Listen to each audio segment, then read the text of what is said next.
Hi, it's Chris with Implied Music. And if you're familiar with the channel, you know this is an unusual angle. And it's because I want to talk about interlocking hands today. Not just interlocking hands, but interlocking parts. Separate, easy melodic parts which create more complicated, modally saturated textures. Let's dive in.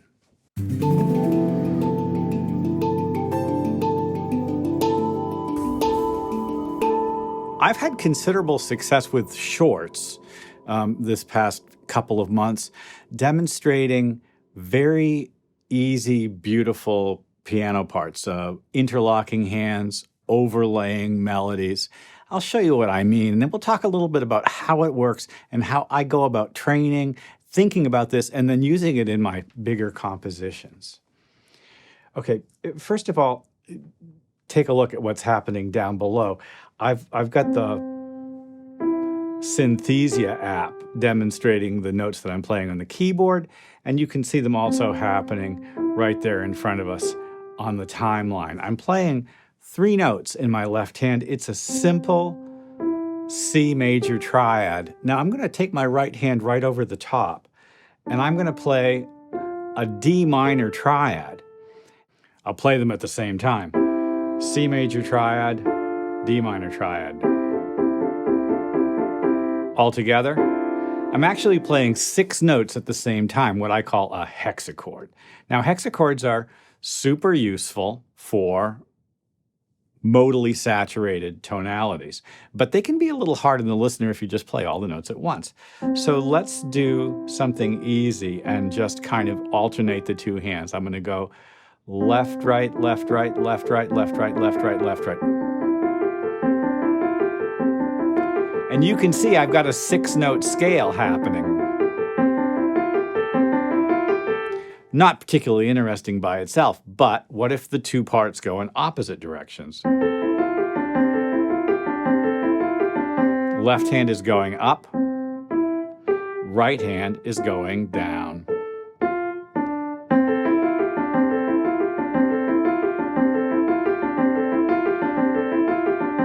It's beautiful. And it really comes to life when one of the parts is a slightly different length than its partner. We'll just take away 1 note from the right hand, shall we? So 3 notes in the left, 2 notes in the right.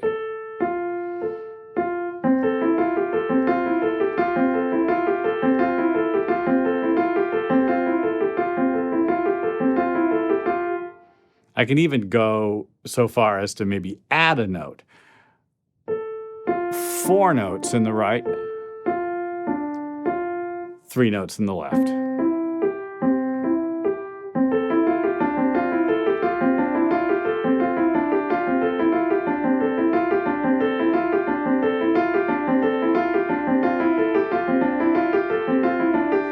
Of course, we've talked about this before, and it's called interference of periodicity.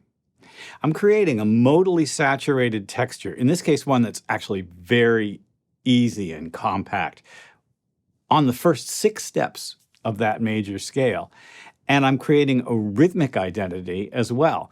And we'll say this, it also sort of demonstrates or evolves a resultant melody. Steve Reich talks about resultant rhythms and resultant melodies as those weird disparate parts that he creates in his own music evolve. Well, this is just a beautiful texture, and of course, it's sort of I'm kind of trying to show you the simplest thing at first, but what if we choose something that's perhaps a little more complicated? For this slightly more complicated example, I've decided to go into D major, and I'm going to play these fragments, a 4th, a 3rd, a 4th. And the right hand, I'll grab the other 3 notes from the scale, C sharp, G, and B.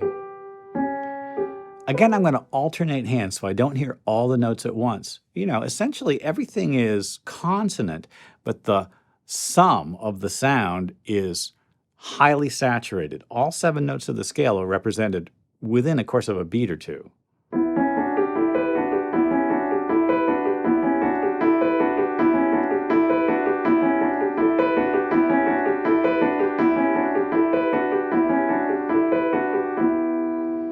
Now, let's do something simple, which is just to change the key. I'm going to go to the parallel minor, which means C becomes C natural, B becomes B flat, and F sharp becomes D. It's a very different sound. Let's listen to it.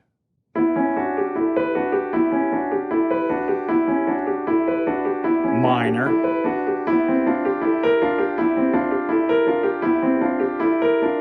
Dorian, here comes the B natural. Let's go to G major. The F is going to become F sharp.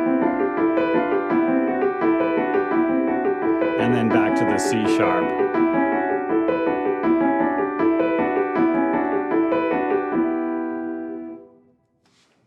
The modal saturation you get from that is dense, and it presents a continually shifting texture, which can be very satisfying to the listener's ears in subtle and unexpected ways. I particularly like these kinds of textures in interference of periodicity patterns, but that one that we just used there, it was just basically sort of a 4-note pattern in both hands. Now, what I'm doing here is kind of hard. It took me a while to train it, and I want to talk a little bit about how to train this before we finish, and I think that probably will be enough for today. It's a very powerful tool.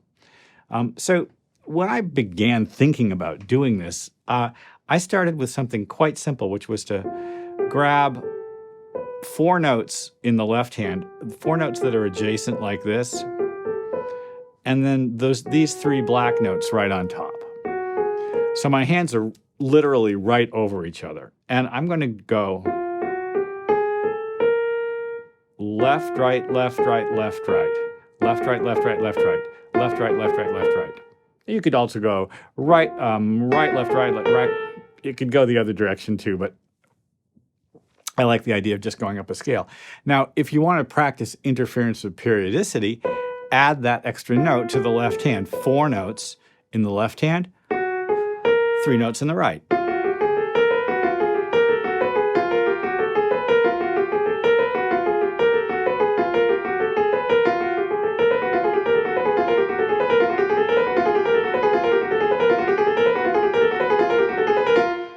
It looks kind of mechanical on the screen, doesn't it? Well, it is sort of mechanical. In fact, it's mathematical. The relationship between the 4-note pattern and the 3-note pattern gives you a 12-note pattern. It's just the nature of lowest common denominator functions.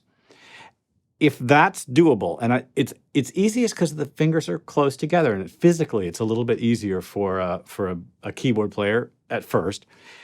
Begin to spread the hands out a little bit and make everything part of, instead of a chromatic system, a diatonic system. And of course, that means things have to be spread out more. So it's very much like what we showed at the very beginning.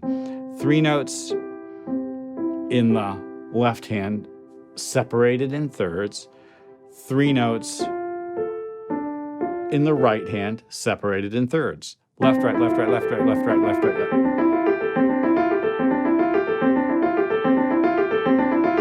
And then going in opposite directions.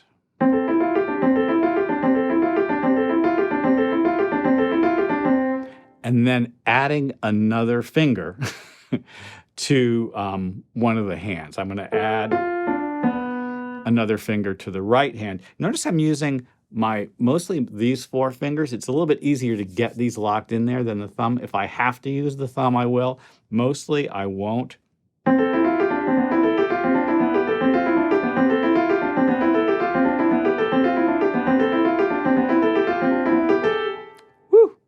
It's a lot of fun. And of course, it's easy to make mistakes with this. You practice it, you get better. It's a fascinating study from a physical point of view and will drive everyone in your household crazy. So it has that benefit as well. Interlocking hands, interlocking patterns create saturated modal textures, which are great for backgrounds and just also for underscoring, create interesting effects in EDM or any kind of trancey music. It's wonderful for percussion parts. If you map a variety of different simple drum hit samples, not tonal, but timbrally different, to keys like that and drum that way, you're going to get a constantly shifting pattern that creates fascinating rhythms. Well, I hope this has been useful. Like and subscribe, ding the bell. You'll be notified when I do my videos. And I'll see you next time.